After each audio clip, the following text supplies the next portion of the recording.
Thanks for listening to this tutorial video on how to run independent sample student tests in SPSS. So independent sample student test is conceived in order to evaluate the difference in mean between two groups, two independent groups. So we have a variable in which, for example, we are going to see whether or not there are two groups have different mean in age.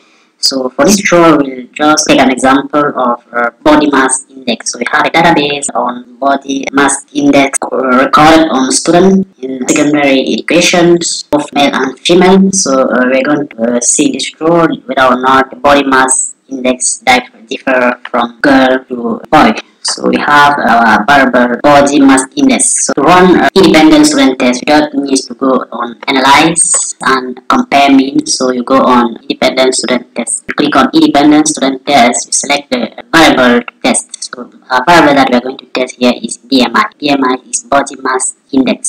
So we use the arrow to put it in the test variable section. So the second step is to select the grouping variable. So here our grouping variable is student gender. We are going to see whether or not there is a significant difference between body mass index among males and females in our sample. So we select the student gender variable and put it in grouping variable. So the third step is to define group. So we have seen in our group that we have two modalities for student variable, for student gender variable, which is one for female and 2 for male. So we will click on the define group button here. So we enter 1 for group 1 and 2 for group 2. Then we click on continue, and after that we click on OK, and the output will be printed here on your screen. So we have in the first table the group statistics. So we have numbers of observation: 1,425 female students and 867 male students. So the mean among the group in the group of male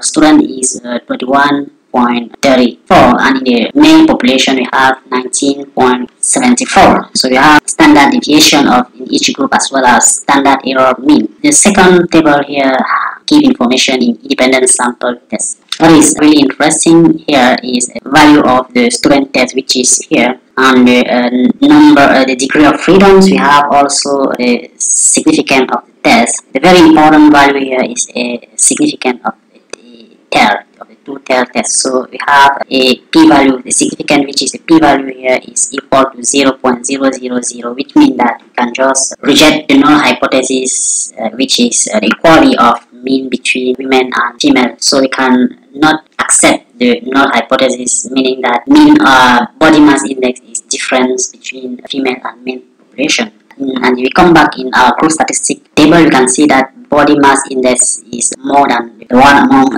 male students. So we can just think that female students have much higher body mass index than male students. So that's it for this tutorial, and we hope it have helped you very well understand the independent sample student test using SPSS.